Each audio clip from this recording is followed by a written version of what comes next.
Hola, muy buenos días. Yo soy Vanessa López y el día de hoy nos encontramos acá en la Cancillería, en la Dirección de Asuntos Jurídicos Internacionales, pues para realizar la entrevista al director y bueno, esta será la entrega del proyecto final de la asignatura de Derecho Internacional Público. No siendo más, empezaremos con la entrevista. Primeramente, me gustaría preguntarle, director, respecto al derecho internacional y su efectividad. Primero, ¿considera usted que el derecho internacional público es verdaderamente efectivo en la resolución de conflictos entre Estados, teniendo en cuenta lo que propone el capítulo 5 de la Carta de las Naciones Unidas sobre el arreglo de controversias internacionales? Yo te voy a modificar la pregunta, vamos sin tener en cuenta lo dispuesto en el capítulo sexto de la Carta de las Naciones Unidas referente a la resolución de conflictos en materia de derecho internacional. El derecho internacional precisamente nace a raíz de eso, de buscar una convivencia pacífica entre los estados. En virtud de esa misma naturaleza del derecho internacional, pues es apenas obvio que lo que uno busca a través de una regulación de la convivencia entre los estados es buscar efectivamente que cualquier conflicto se resuelva de manera pacífica y armónica, respetando principios tan fundamentales como los son el de la soberanía o el principio soberano de los estados. En este contexto, claramente, cuando yo ya tengo las bases, bien sea sustantivas o constitucionales, del derecho internacional, claramente los mecanismos de resolución de conflictos pues entran a jugar un rol completamente fundamental. Pero eso siempre dependerá de la voluntad política que tengan los estados para el efecto. Perfecto, muchas gracias. Segundo, ¿qué tensiones y o dificultades enfrentan los principios de la soberanía estatal en la práctica diplomática colombiana?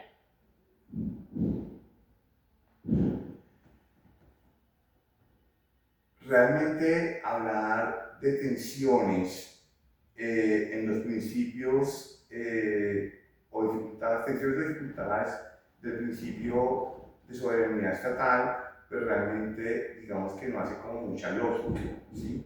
El derecho internacional se cimienta en el principio de soberanía estatal. ¿Mm? El derecho nacional y de hecho nuestro principio soberano está decantado en la Constitución Política Nacional. En ese sentido, no debería haber ningún tipo de tensión respecto del principio de soberanía, porque es algo que realmente es la vocación de todos los estados que tenemos de garantizar y proteger dicho principio, ¿sí? Que es tan determinante para la convivencia entre estados. Ok. Bueno, ¿y cuáles han sido los principales desafíos para Colombia en la defensa jurídica internacional ante tribunales como la Corte Internacional de Justicia? Yo creo que yo lo veo desde este punto de vista, y no solamente para Colombia, para cualquier estado subdesarrollado o en vías de desarrollo. Uno, son litigios altamente sofisticados. Segundo, se requiere una experticia técnica bastante importante y esos escenarios pues obviamente son bastante costosos.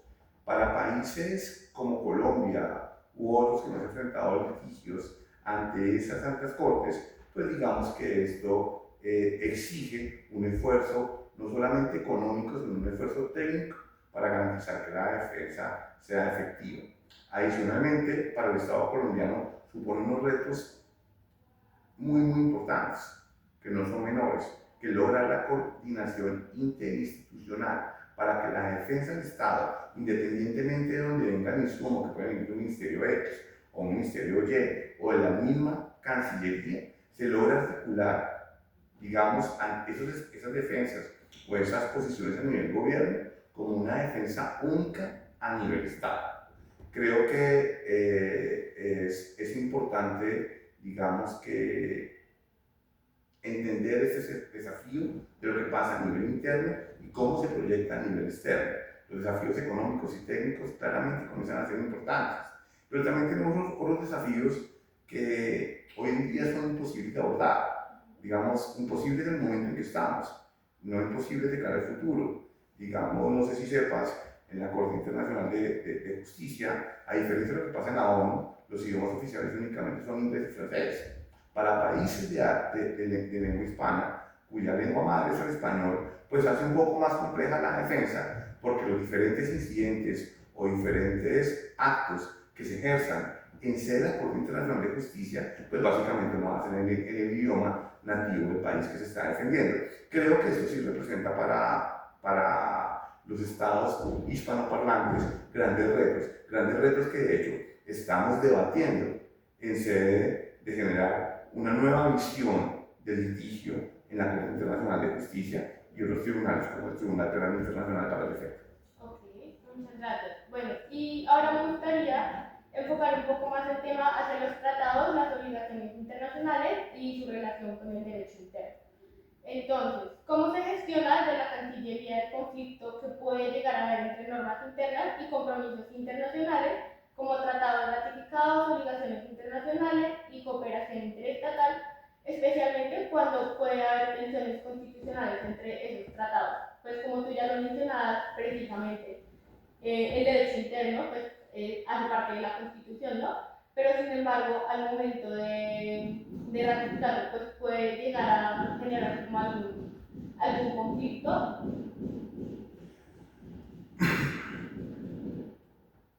Sobre el particular creo que hay que definir cuáles son las tensiones entre el derecho interno y el derecho internacional, que no es igual a una tensión de carácter constitucional con el derecho internacional. Son dos situaciones completamente diferentes, porque si uno lo ve de una óptica, los tratados internacionales forman parte del bloque constitucional, de constitucionalidad. ¿Y eso qué significa? Pues que los tratados internacionales casi que se incorporan a la misma constitución política y comienzan a tener esa relevancia jurídica que definitivamente cualquier norma de derecho interno que se oponga a la voluntad dispuesta en ese bloque constitucional, pues termina siendo claramente contraria a esos intereses. Algo muy diferente ocurre donde haya un principio constitucional que se contradiga con lo estipulado en un tratado. Y es aquí la importancia de esta elección, porque la importancia de esta elección es velar que por lo que se firme o lo que se obligue el país no haya una contradicción normativa frente a los postulados constitucionales.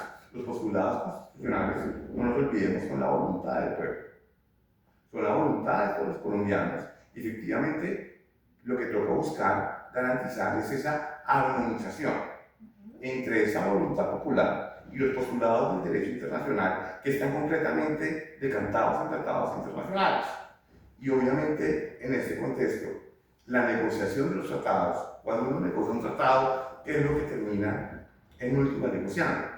Una posición para el país completamente beneficiosa. Pero, ojo, aquí también se negocia que lo que se vaya a estipular en el tratado no vaya en contravía de los intereses nacionales, específicamente los principios establecidos en la Constitución Nacional. Entonces, cuando hay normas de derecho interno, pero que no tienen, si pensamos en la pirámide de Kelsen, si no tienen esa grado, pensamos que más allá de la Constitución, lo que son leyes y decretos, que puedan tener algún tipo de conflictos con normas del derecho internacional, pues claramente imperará la norma del derecho internacional sobre el derecho interno. Sin embargo, no pasa lo mismo con las normas de carácter constitucional. Debemos tener presente que también nuestro país, para que pueda ratificar un tratado, pues tiene, digámoslo de alguna manera, un doble rasero para determinar la conveniencia del país de cara al tratado, pero también la pertinencia del tratado de cara a la Constitución. Nosotros somos un país donde para ratificar un tratado requiere la aprobación del Congreso y posteriormente el estudio de exequibilidad automática por parte de la Corte Constitucional. Eso no pasa en todos los países. Nosotros somos muy rigurosos en esa materia. Entonces, vuelvo y te digo que pensar en una contradicción entre lo establecido en un tratado de la Constitución Nacional, sobre todo los tratados suscritos después de la Constitución de 1991, pues digamos que no hace mucho sentido, porque realmente hay un control previo de la Corte Constitucional antes de que Colombia sea parte de un tratado. Sin embargo, eso no significa que pueda haber una tensión entre normas del derecho interno que no tengan carácter constitucional y lo establecido en un tratado. Porque el tratado de convertirse en bloque de constitucionalidad, pues es obvio que una norma que no tenga el rango constitucional, pues lo puede contravenir lo que se estipula en un tratado. Digamos lo que yo lo podría definir así, no sé si se Ok. lo muy claro. No, perfecto. Muchas gracias. Igual, muchas gracias por la aclaración, porque pues sí, o sea, si vamos a mirar, pues obviamente sí está como un poco muy No, y me limitado. parece importante porque de cara al ejercicio académico, no todo el mundo lo entiende, ¿sí? Yo no nací versado en esta materia. Para mí el proceso de aprendizaje es diario. Sí, Lo que claro. te estoy diciendo es básicamente el producto de lo que yo veo, de lo que yo he aprendido, pero pues claramente esto no se compadece con lo que yo aprendí en mi pregrado, con lo que yo aprendí en el posgrado. Ha sido parte de mi experiencia profesional y la visión que tengo respecto de eso. Por eso la pregunta me parece todo muy bien. Ok, muchas gracias. Bueno, ¿existen cláusulas o reservas que Colombia emplee con frecuencia para llegar a limitar el alcance de sus obligaciones internacionales? Y si las hay, ¿qué implicaciones tienen las mismas? Pues yo no creo per se que el hecho de que existan cláusulas o reservas en materia de tratados internacionales constituya una práctica. O sea, es que es un instrumento. Las reservas que buscan, definitivamente lo que buscan es proteger, ¿sí?, el ordenamiento jurídico interno, específicamente las normas de carácter constitucional que consagran en los principios y postulados constitucionales. Y lo que básicamente cuando un país, sea Colombia, Argentina, el que sea, ¿sí?, alza la mano y establece una condición como es una reserva, donde dice este artículo del tratado no me aplica por la razón que sea, pues básicamente lo que estamos protegiendo son los intereses legítimos de Colombia. Entonces yo pienso que no es que Colombia ni ningún país, bueno, algunos sí, pero Colombia específicamente no tiene como práctica, ¿sí?, levantar o hacer reservas frente a los tratados. Es que no lo puedo catalogar como práctica, es que es un instrumento de protección, ¿sí? Entonces, claro, cuando uno habla de práctica, es que da la sensación de que se tiene la costumbre de hacer reservas por hacer reservas. No, es que las reservas realmente lo que buscan es lograr una completa armonización entre el derecho interno y el derecho internacional, salvaguardando los principios constitucionales colombianos, con el fin de que efectivamente uno pueda decantar y lograr armonizar las normas de derecho internacional con las normas de derecho interno. Pero por eso te digo que a mí la pregunta de que si Colombia acostumbra a hacer reservas o no, pues te podría decir sí, o depende. ¿Sí? Porque claramente haré tantas reservas como sean necesarias para garantizar la protección de los postulados constitucionales colombianos.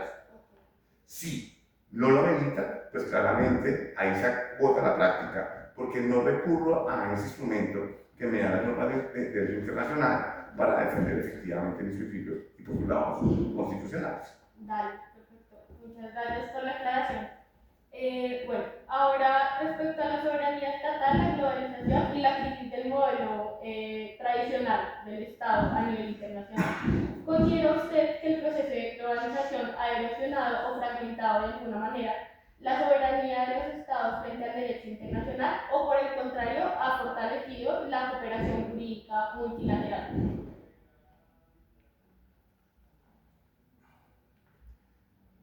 Es que es una cuestión que es difícil de resolver. Y es difícil de resolver, Vanessa, porque yo no puedo decidir o decantar o concluir que porque estamos en un mundo cada vez más globalizado, se pierda la soberanía estatal. ¿Sí? Es que realmente eso no debería pasar, no debería ser el deber ser. El principio soberano es el principio en el cual se fundamenta todo el derecho internacional público. Realmente el derecho internacional público nace para proteger ese derecho soberano, como te lo expliqué en la primera pregunta que me hiciste. Entonces pensar que los contextos de globalización que implican tratados internacionales, sea de carácter bilateral o de carácter multilateral, socavan el principio soberano, pues me parece muy complicado de entenderlo. ¿Sí? Podría pasar si lo miramos desde un punto de vista político, pero no debería ser. O sea, no debería ser el deber ser de que eso suceda. Es innegable que hoy hoy el mundo cada vez está más conectado, cada vez los países son más interdependientes y en diferentes fenómenos, no únicamente en fenómenos económicos, porque siempre llevamos el plano a un terreno económico, pero somos interdependientes en materia de defensa. Hoy el crimen organizado, hablamos del crimen organizado transnacional, la delincuencia supera barreras. Entonces fíjate que ahí pensar que si se socava el principio soberano o no, realmente creo que es como una cuestión diferente. Es que la cuestión debería uno preguntarse es qué grado de apertura deberíamos tener en un mundo cada vez más globalizado, donde los problemas de los estados cada vez tienden a ser más comunes y a una necesidad vital de interdependencia económica en materia de protección del medio ambiente, en materia de protección de los humanos, en materia de garantizar la seguridad y defensa de los ciudadanos. Entonces creo que ahí no cabría, digamos, como pensar en qué tanto protejo mi principio soberano, porque realmente creo que hay unos principios de protección mayor que no están en contradicción, sino que tienen que armonizarse sin que eso socave el principio de soberanía. Ok. Bueno, respecto a lo que tú mencionabas, en un contexto de creciente interdependencia global, ¿hasta qué punto puede un Estado llegar a negarse a cumplir decisiones internacionales sin verse aislado diplomática, económica o comercialmente hablando?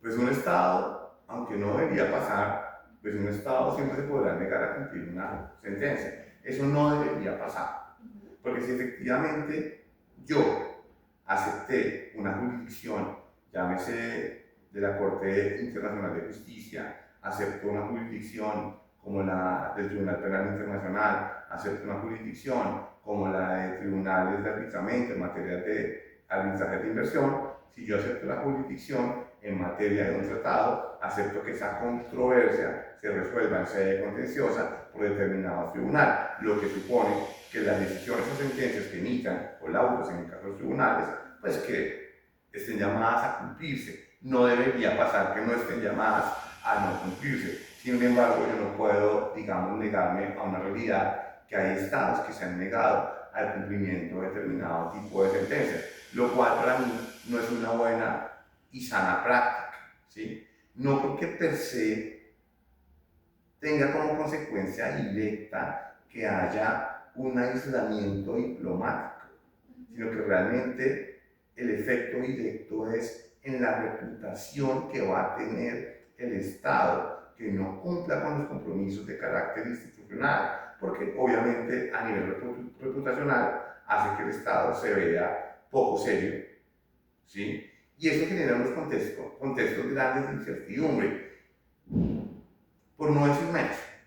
Yo te voy a poner un ejemplo. En materia de tribunales internacionales de inversión, donde es un inversionista contra un Estado, si el Estado llega a perder y no cumple con lo establecido en el laudo arbitral, perfectamente podría no hacerlo. Sin embargo, eso genera una incertidumbre en la inversión extranjera que esté pensando, perdón la redundancia, en invertir en ese Estado. ¿Por qué? Porque el Estado obviamente es un Estado que ya reputacionalmente comienza a tener una imagen de que no cumple con sus obligaciones que se decantan en los tratados internacionales, específicamente en ese contexto de los APRI o los tratados de libre comercio. Entonces yo lo que digo es, básicamente, no es que el Estado efectivamente comience a excluirse, ¿sí?, de las relaciones diplomáticas o de las relaciones comerciales, es que efectivamente esto afecta a la reputación del Estado, porque eso obviamente hace que el Estado pierda credibilidad. Ok, muchas gracias. Bueno, ¿y cree que el derecho internacional está desplazando de alguna manera las funciones tradicionales del Estado en lo que respecta a la regulación económica, migratoria o ambiental? Y si es así, pues ¿cómo debería adaptarse un Estado ante estos cambios No, el derecho internacional no es plaza. O sea, el derecho internacional debe ser parte de la dinámica del propio Estado. Vuelvo y te digo, si Colombia, obviamente aquí estamos claros de que las normas de derecho internacional ratificadas por Colombia, en el caso de los tratados, hacen parte de ese bloque de constitucionalidad, no significa que el derecho internacional tienda a desplazar, digamos, esa potestad soberana, la potestad del Estado de autorregularse. Te repito, hoy los problemas trascienden límites fronterizos. Yo no puedo hablar hoy de problemas únicamente internos. Rara vez un problema deja de trascender fronteras. Hoy hablamos de problemas medioambientales, pero el problema medioambiental no es únicamente responsabilidad de un solo Estado. Es un problema de carácter global. Los problemas de defensa relacionados con defensa y seguridad son problemas que atañen a todos los estados. Entonces no significa que las regulaciones que hayan en materia de derecho internacional socaven de alguna manera la potestad regulatoria del Estado. Simplemente entran a complementarla bajo una realidad que tú bien lo definías dos preguntas antes, que es cada mundo más interdependiente, un mundo más globalizado, donde siempre pensamos que la globalización tiene que ver con el intercambio de productos y servicios. No, eso solamente tiene que ver con el intercambio de problemas. Y más que un intercambio de problemas es entender que los problemas traspasan fronteras, se tienen que ver desde una visión omnicomprensiva, ¿sí? Que permita buscar soluciones comunes a problemas comunes. Entonces, para mí, jamás existiría o debería existir que siquiera la frase que el derecho internacional está desplazando las fuentes normativas tradicionales del derecho interno, porque realmente, primero, sería como aceptar que el derecho internacional está primando como un principio, está primando sobre el principio de soberanía estatal, lo cual no podría pasar, menos en un Estado social y democrático de derecho como nosotros. Bueno, y respecto a la actualidad internacional, me gustaría realizarte dos preguntas. Primero, ¿qué posición ha asumido Colombia frente al creciente uso del derecho internacional como una herramienta geopolítica? O sea, especialmente en el contexto de conflictos actuales internacionales, como bien los hemos visto, como Ucrania y Rusia o Gaza e Israel. Mira, yo prefiero cómo abordar la pregunta o la respuesta a tu cuestionamiento desde la siguiente dimensión. Repito y me sostengo lo que vengo diciendo anteriormente. Los problemas hoy en día que suceden en un país, problemas relacionados con seguridad y defensa, problemas relacionados con derechos humanos, no son problemas únicamente del país, son problemas de la humanidad. Y en ese contexto Colombia, al hacer parte, y una parte muy activa, en los contextos multilaterales, pues claramente siempre propenderá a buscar la defensa de situaciones que pudiese considerar el Estado colombiano como injustas. No sé si tuviste las noticias hace 2 semanas, Colombia, 2 semanas, sí, hicimos nuestra intervención específicamente de esta dirección, hizo su intervención ante la Corte Internacional de Justicia en el proceso que Sudáfrica lleva contra Israel en razón a problemas en Palestina. Entonces, fíjate, si bien no es un conflicto entre Israel y Colombia, Colombia, al hacer parte de este andamiaje internacional y al hacer una voz clara, nosotros venimos de manejar temas de conflicto armado, muchos temas complicados en materia de derechos humanos, nosotros tenemos una voz importante en el mundo para decir, ¿sí? O sentar una posición de qué es lo que consideramos injusto o no válido a la luz de las normas del derecho internacional. Siempre propendemos por el respeto a los derechos humanos, las normas sobre los derechos humanos, pero también sobre las normas del derecho internacional humanitario. Siempre seremos unos garantes de la defensa de esos principios en los que está cimentado el derecho internacional. Y nuestra posición es completamente activa.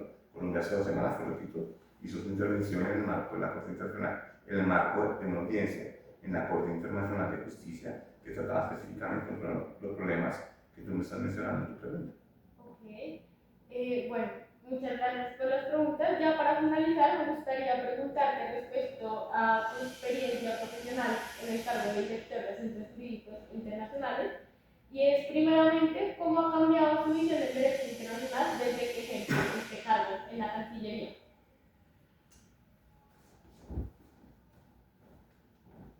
Yo creo que a mí me toca remontarme como a los cargos que tenía anteriormente, ¿sí?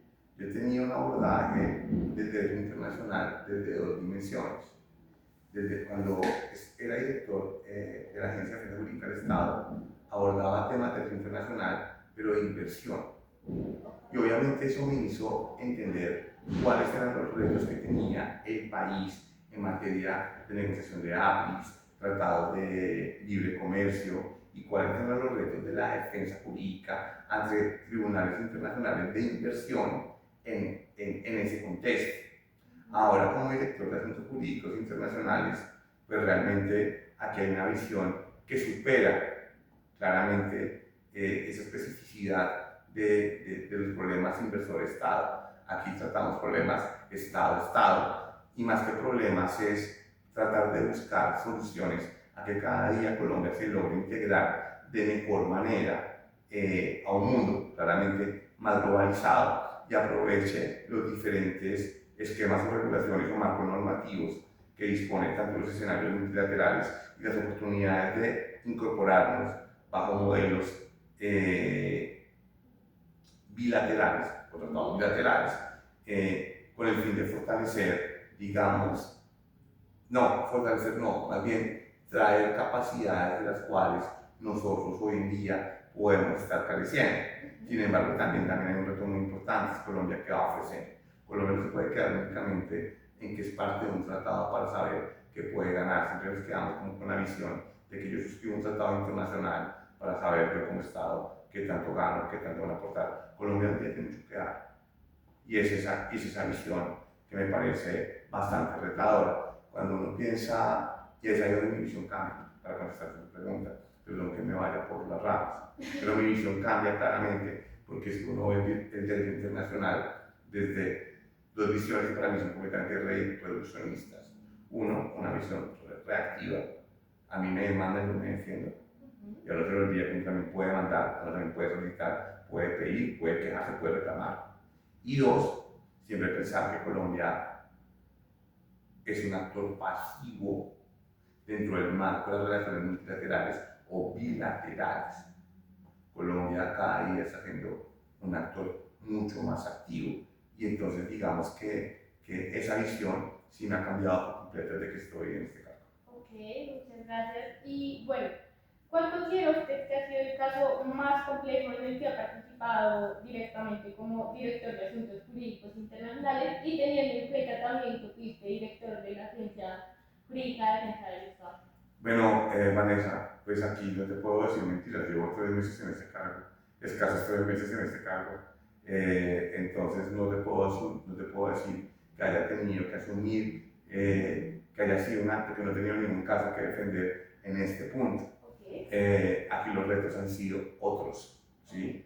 Como el mantener la posición de Colombia en los diferentes escenarios internacionales, como son la negociación de tratados de carácter multilateral o bilateral, un reto que no es menor. Cuando, desde mi experiencia como director, específicamente como director en la Agencia de Jurídica del Estado, claramente el caso que supuso un mayor reto para la agencia que yo estaba liderando en ese momento era el caso de SEDA contra Colombia, el caso por un famoso caso que se llamaba Meritage. En este caso, pues un caso bastante difícil por el nivel de sofisticación que tenía ese litigio y porque no se logró demostrar en la contestación de la demanda la contundencia de la evidencia que luego recabamos como Estado colombiano, pues era un contexto muy difícil de defenderse, aunado a que nuestra defensa estaba basada en poder excepcionar, perdón la redundancia, la excepción de seguridad esencial nacional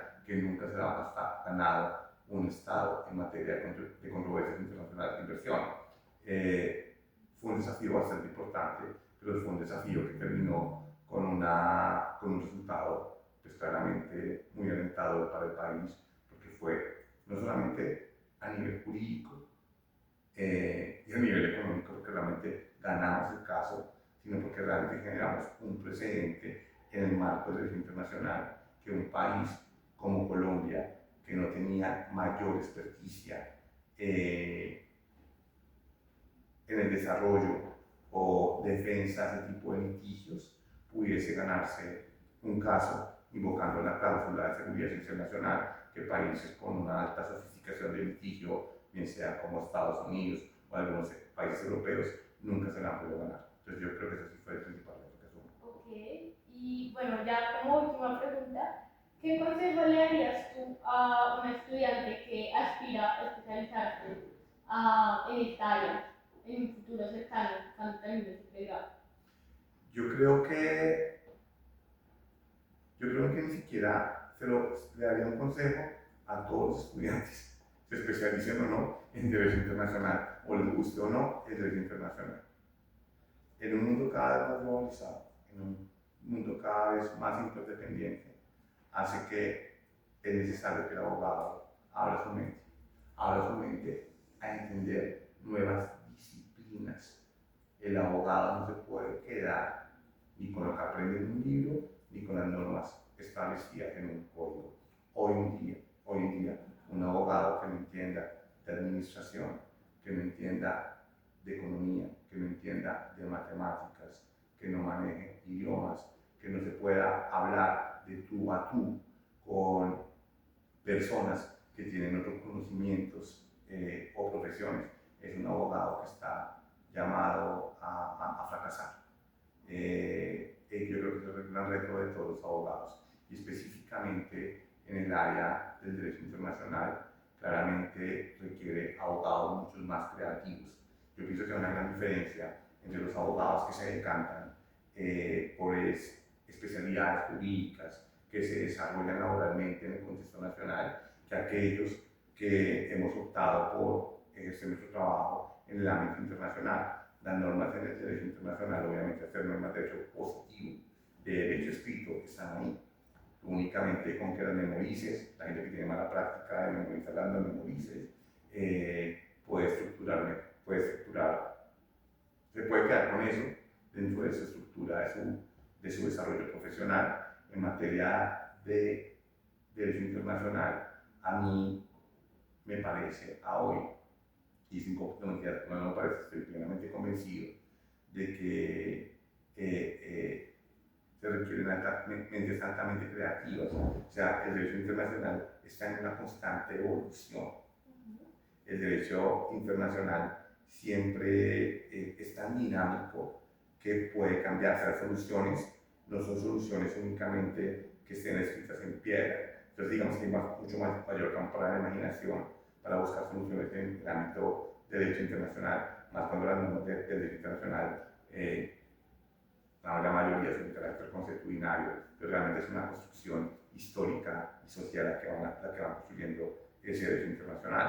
Pero es ahí donde está el reto, es ahí donde está el reto que tú, como abogado o como profesional en el tema de los derechos internacionales, logres entender en qué estado está el mundo, para dónde va el mundo y cómo se relacionan los diferentes actores y sectores en el mundo, para que tú desde una visión no únicamente jurídica, sino una visión de conocimiento de los diferentes hechos que se desarrollan, puedas proponer la construcción de normas o la interpretación normativa o aún la decisión de los litigios con base en esos contextos.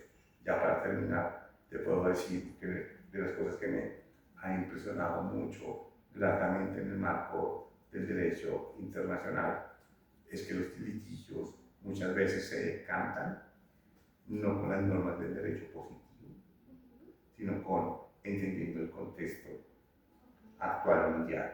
Y eso hace que sea un derecho mucho más valioso, un derecho mucho más actualizado y obviamente un derecho más justo que se compadezca claramente con las problemáticas de realidades actuales. Ok, bueno, director, muchísimas gracias por el espacio y muchas gracias por la entrevista. A ti, Vanessa, por tu tiempo.